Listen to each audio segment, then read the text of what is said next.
de partir, du coup, donc, ouais, j'ai un L200 donc alors, j'ai un L200, du coup, c'est un Spirit, c'est un Mitsubishi L200 K74, et donc avec le moteur KD56 pour ceux qui connaissent. Il existe une méthode pour celui-ci, donc du coup, parce que j'ai 100 chevaux et il y a eu une version qui est sortie un peu plus tard avec 115 chevaux.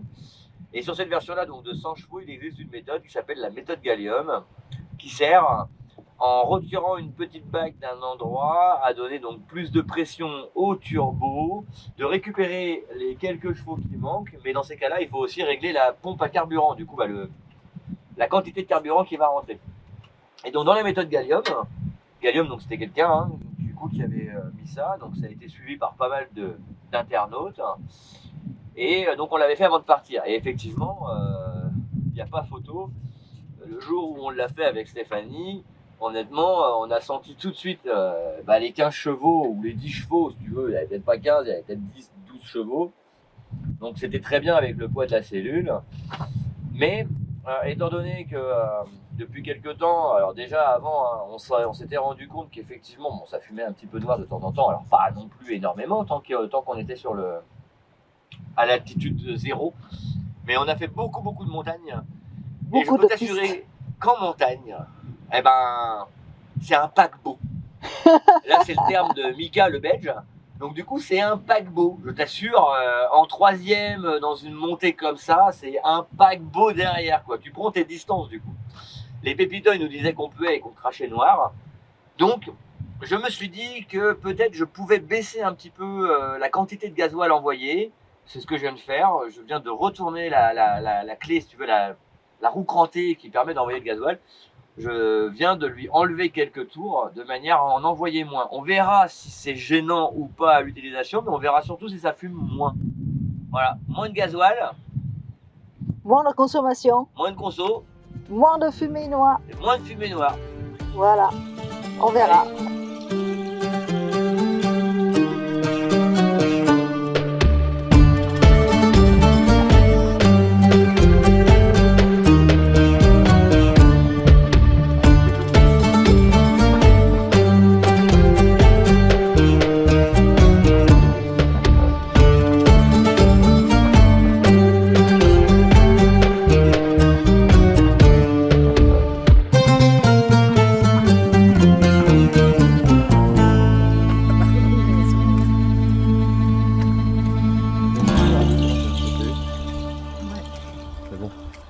Allez. Faut pas tenir longtemps, c'est Non mais t'es dedans, ça va, c'est le principal.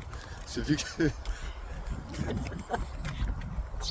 qu'elle est toute petite, c'est pas facile quoi, tu vois.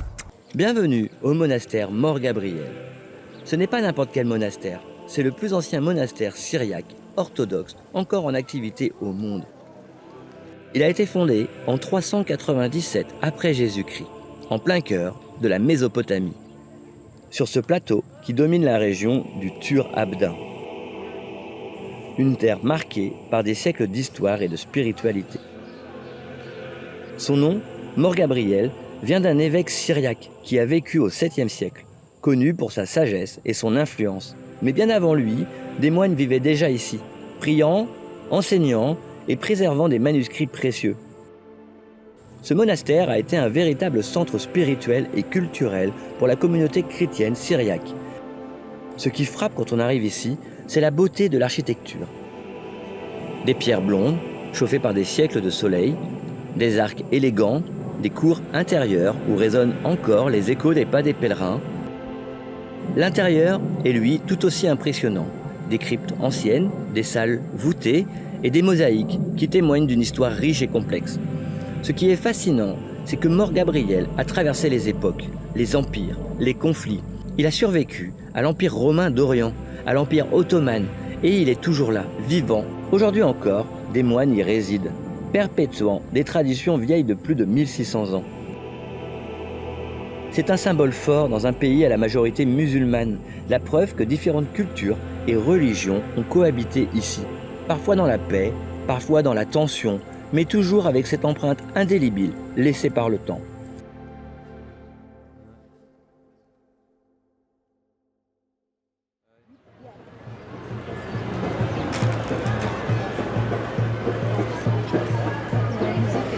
Donc là on est arrivé à Miyad, une petite cité qui se trouve avant le monastère. On a été voir le monastère avant nous.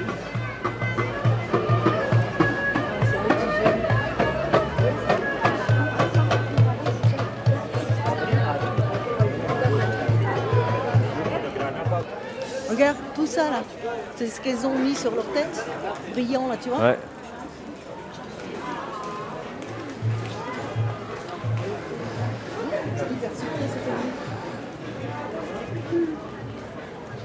Du piment, tous les épices. Et comme d'hab, c'est comme au Maroc. Ouais, t'as vu, ça on avait goûté déjà.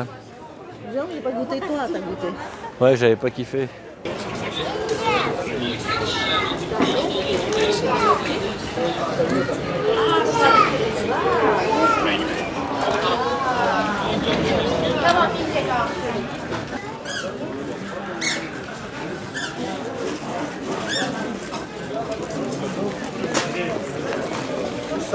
Je sais pas. En tout cas, toujours des ruelles ici. Là.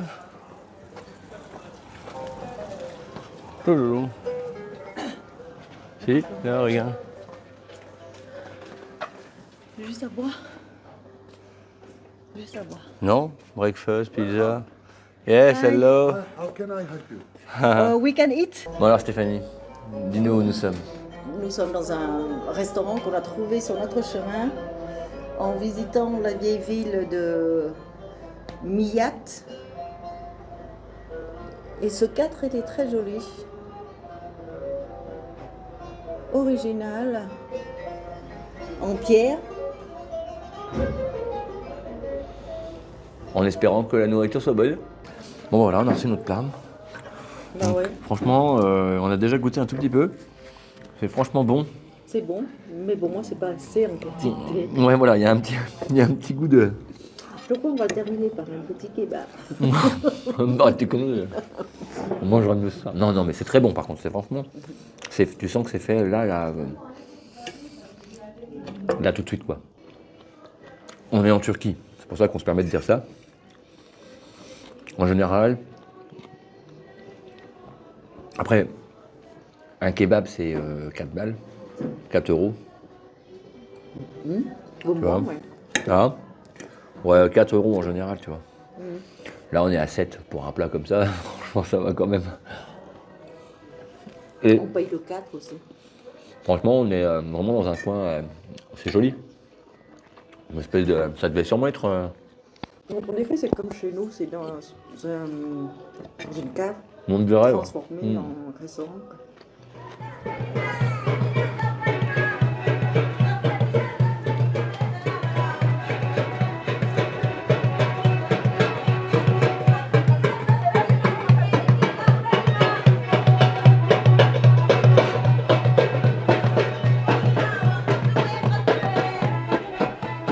Là, on va reprendre la route et on va aller en direction de la cité de Daran.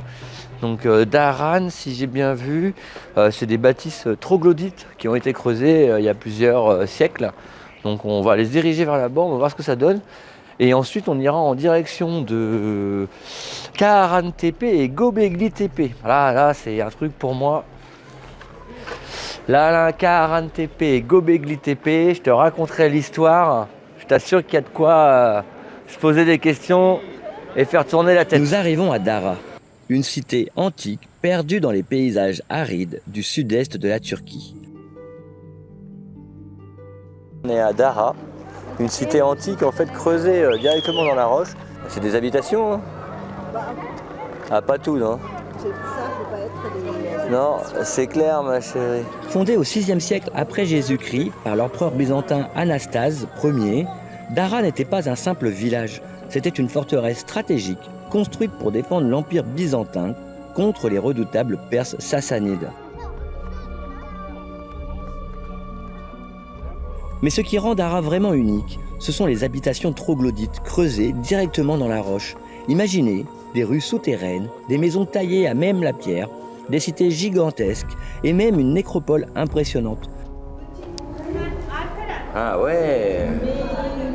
Ah, c'est dingue. Ça a été creusé à la main. Ces structures n'étaient pas là par hasard. Elles offraient une protection naturelle contre les attaques et un abri contre les températures extrêmes de la région. Les premiers habitants de Dara vivaient ainsi entre la surface et les entrailles de la terre. Ils avaient creusé des canaux souterrains pour gérer l'eau, des greniers pour stocker la nourriture et des lieux de culte témoignant d'une organisation remarquable. Je pense, Stéphanie, je pense qu'une maison de cette taille-là, ça nous suffirait. Bah oui, bien sûr. C'est au moins 10 fois plus grand que la maison qu'on a actuellement. Bon, apparemment, c'est plus trop accessible en haut, mais ça l'est pour les pigeons. Mais on voit bien que voilà, il y avait un petit peu de taille de pierre quand même. En marchant ici, on devine la vie d'autrefois. Des soldats veillant sur la cité, des marchands traversant les routes de la soie, des familles s'abritant dans la fraîcheur des galeries pendant les étés brûlants.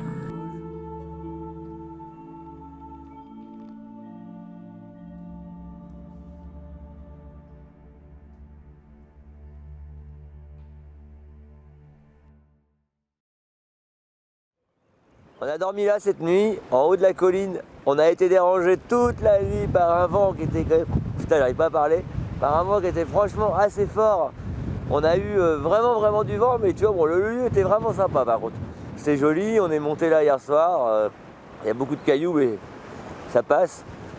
Et là ce matin, donc, on va retourner juste derrière, vers Dara. Parce qu'à Dara, il y a aussi des ruines qu'on n'avait pas vues hier, hein, il était trop tard. Et c'est des ruines vraiment antiques, avec des systèmes d'irrigation très avancés pour une époque très lointaine. Je crois que c'est 5e siècle. Donc on va aller essayer d'aller voir ça. Puis bah, je te ferai une petite vidéo là-dessus, quoi. Très désertique, hein. Là on n'est pas très loin de la frontière avec la Syrie. Et comme tu peux le voir, voilà, ça ressemble un petit peu au sol Afghanistan, Syrie, Irak. Voilà, on n'est pas très loin de tout ça, donc c'est plutôt désertique. Bonjour la petite vache. Bon, t'es mignonne. Un joli petit visage. Une bonne petite bouille.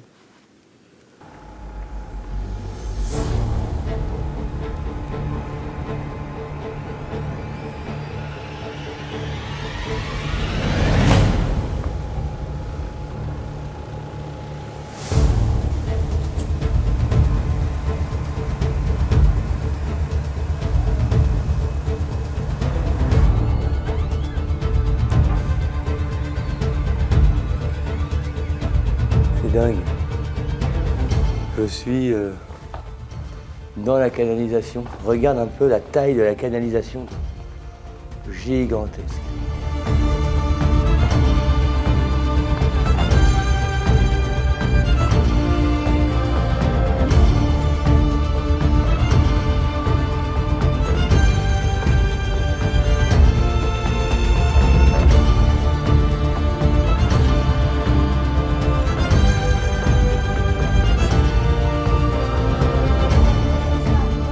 Ouais, c'était comme ça, ouais. Et tu crois que l'eau coule dedans? Ouais, l'eau coulait dedans et c'était des canalisations. C'est ce que je vais chercher des informations un peu plus précises, mais c'était ça, ouais. Oui, mais après, regarde là-bas, C'est fermé, c'est complètement fermé. Donc, c'est tout comme un réservoir. C'était un réservoir, c'est ça en fait qu'il disait, c'est un réservoir.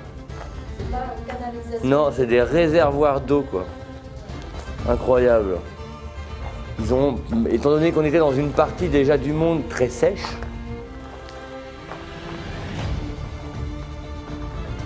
tu vois, en fait, ils ont creusé dans la roche et après, par contre, ils ont fait la voûte. C'est-à-dire qu'ils ont peut-être creusé par le haut d'ailleurs, parce qu'on est au niveau de la colline sur le haut et après, ils ont fait la voûte en pierre que tu vois. Comme on le fait dans une église ou dans un bâtiment. C'était déjà pas mal pour l'époque. Et après, c'est la meilleure manière de faire un toit, hein, ma chérie. En arrondi comme ça. Ah oui, oui, il est mal fait, hein, il est totalement mal fait. Hein, il est pas...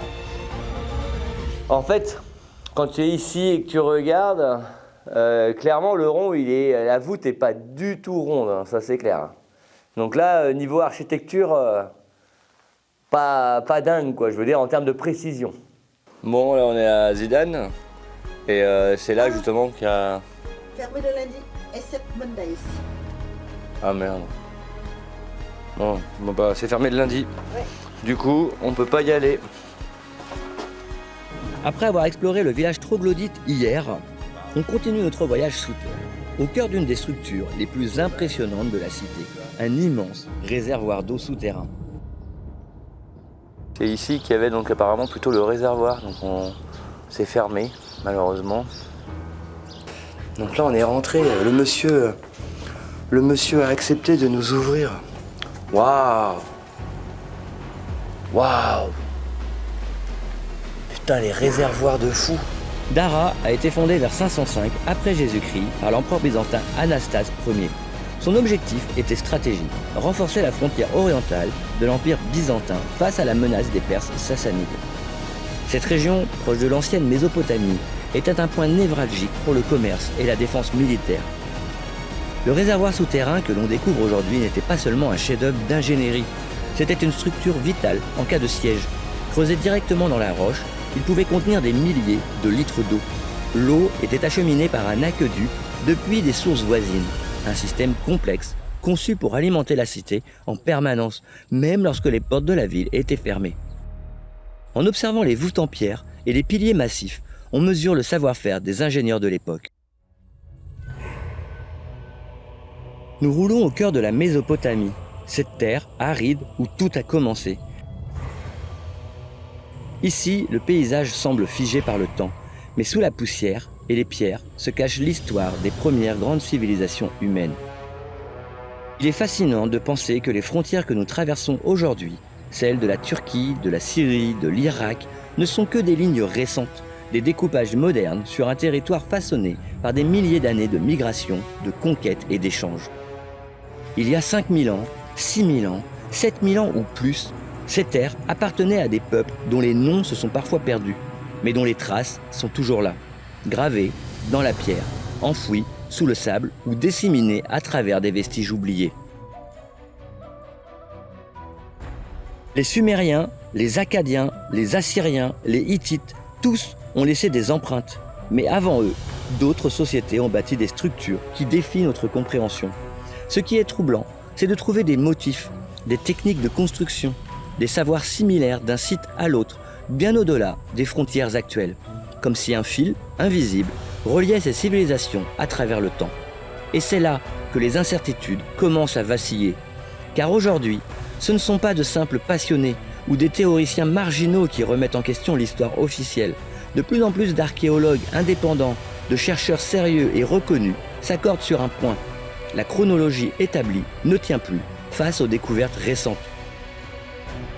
Ce n'est pas une hypothèse, c'est un constat basé sur des faits visibles, palpables. Prenez Göbekli Tepe par exemple. Ce site incroyable, découvert en Turquie en 2007, est daté de près de 10 000 ans avant notre ère. Dans le prochain épisode, nous irons justement à Karahan Tepe et Göbekli Tepe. Et pendant que l'on roule, à travers cette région chargée de mystères, un autre contraste s'impose à nous. Des camions, débordant de coton, croisent notre route, traversant des champs à perte de vue. La Mésopotamie d'hier, berceau des premières civilisations, est aujourd'hui un vaste grenier agricole où l'or blanc a remplacé les temples et les cités oubliées.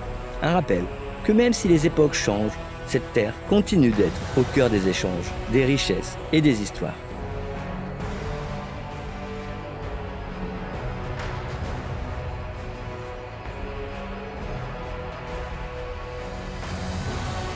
Dès notre arrivée au village de Kizlar Zaraya, un habitant s'est approché, souriant, curieux de notre présence.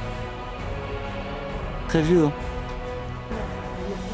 Sans attendre, il nous a proposé de nous guider vers les ruines et vestiges qui parsèment les alentours du village. Pas de grands panneaux explicatifs, pas de circuits touristiques balisés, juste des pierres anciennes. Des murs à moitié ensevelis. Regarde un peu cette porte. C'est dingue ici, moi. Moi, je vais pas rentrer. Tu rentres pas? Ok, I'm here. Ok. T'en vois rien du tout. Des structures souterraines oubliées par le temps, mais toujours là, défiant l'oubli.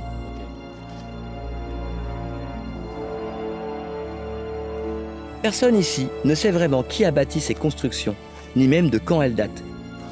Waouh. Les villageois vivent au milieu de ces vestiges comme s'ils faisaient partie de paysages. Ok. Je suis à quatre pattes en train ramper tout seul.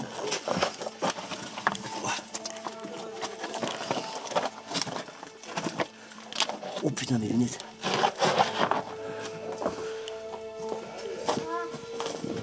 Des témoins muets d'une époque trop lointaine pour que la mémoire collective s'en souvienne. Les rares recherches archéologiques menées ici ont révélé quelques objets datant du 7e siècle.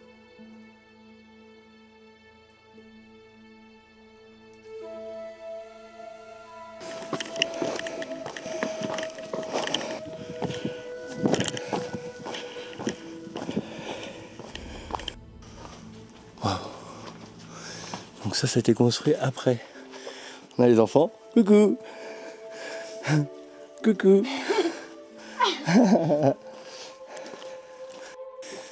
Et là, on retrouve ces murs avec ces entrées et ces cadres. Oh. Waouh. Qui a construit ça, quoi? Donc là, on est perdu au milieu des plaines. Personne ne sait ici qui a construit ça. Ils ont une légende. Je vais essayer de savoir quelle est la légende.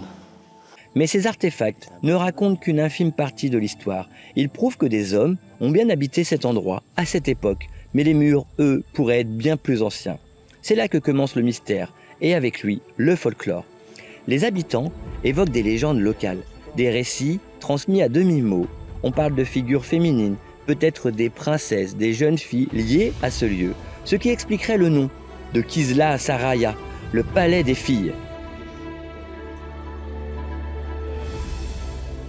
Mais ces histoires se perdent dans la brume du temps, mélangées aux souvenirs flous d'une région qui a vu passer les milliers d'années d'histoire. Ils étaient tous adorables, c'est des gens du village, et ils nous ont montré toutes les pierres et les endroits qu'il fallait regarder. Merci à vous, Teşekkürler.